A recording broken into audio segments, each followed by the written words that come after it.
am truly, truly honored that you are here. Leader Simpson, Senator Huckel, President Lee, Senator Brandis, Mr. President, I so appreciate all of your remarks. In fact, I would really like to get to meet the guy that you were describing.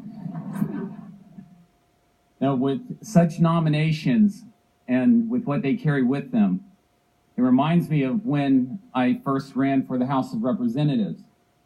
And some of you may have heard this story, but I was out doing door-to-doors in that 95-degree heat. And as you know, and those who may not, that's when you go up to a house and you introduce yourself, share your literature, and try to convince the resident to vote for you in the election. Well, I was walking up to a house on Key Royale, Anna Maria Island, and as I was coming up, the door flung open and an older gentleman came out and he said, "Stop, hold it right there. Don't say a word, put your literature away. I've decided to vote for you, and all you can do now is screw it up."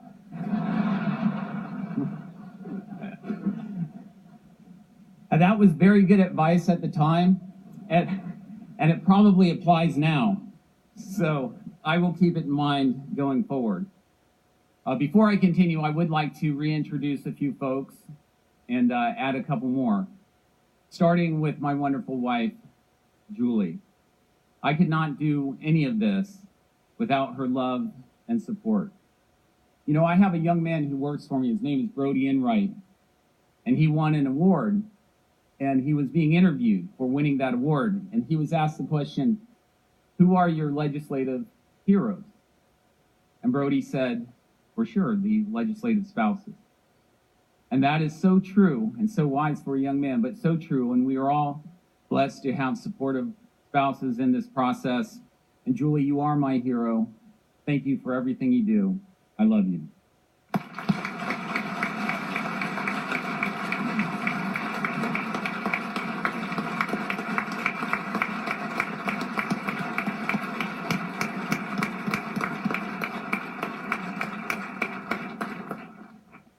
Michael, William, Jacqueline, no father could be more proud. I love you. Thank you for being here. If I had to identify the most prominent influence in my life growing up that led me to public service, it is my mother, Betty. Mom, thank you. I love you too.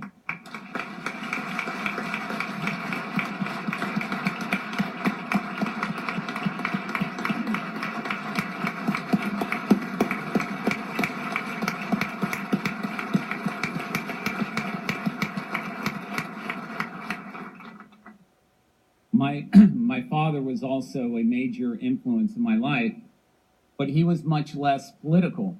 And as has been mentioned here today, I'm oftentimes sharing with my fellow senators certain things he would tell me, some advice he would give me. So be patient, here's another piece of it.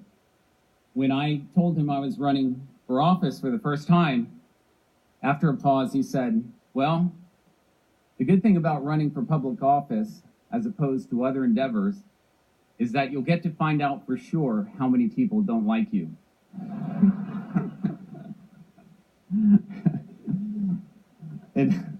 In all seriousness, if he were here today, he would be so grateful to all of you. You know, one of the great attributes of the Florida legislature is that it's a citizens' legislature, which means we have jobs back home, and I think that keeps us grounded. But it could also be a challenge, and the people we work with oftentimes make sacrifices, and by proxy themselves are serving the state of Florida.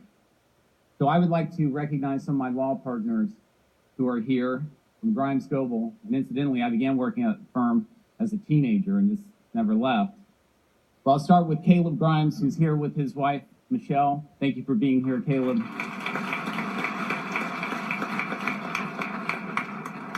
Caleb's father, Bill, served in the House of Representatives and was a great, great guide in my life. Jack Hawkins, I see you're here. Thank you, Jack.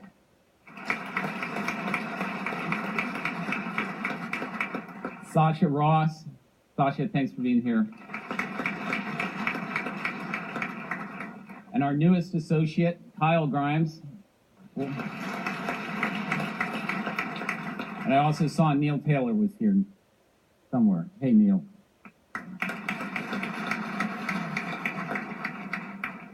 My district office staff is here, and they do a phenomenal job in the realm of what's important in state government. It's the constituent service and the day-to-day grind that I think really has the greatest impact on the lives we represent. So Kathy Galia, Macy Smith, and Amanda Romant, thank you for being here today.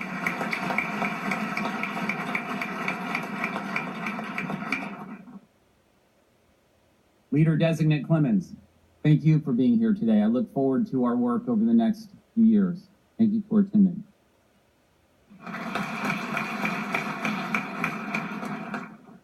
Speaker Designate Jose Oliva, I am so grateful for the friendship that you and I have developed over the years. I am absolutely confident that the Florida House has a bright future under your leadership, and I'm very enthused and optimistic about our ability to work together for the people of this great state of Florida. Thank you, Speaker.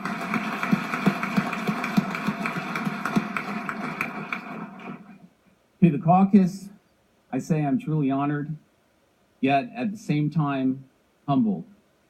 We have much to do in the years to come. We will meet challenges, solve puzzles, make and find decision points, and the path will not always be clear.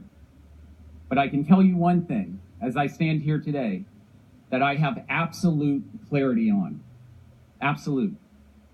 That the power of the Florida Senate and its ability to function and serve the people at the highest effectiveness lies in maximizing the strengths, perspectives, backgrounds, skills, and talents of each and every member of this body. Each of you comes here carrying with you the dreams, the hopes, the goals, the desires of 500,000 Floridians. Those microphones on your desk, while they may amplify your voice, they also amplify the voices of the hundreds of thousands you represent and the tens of millions that we collectively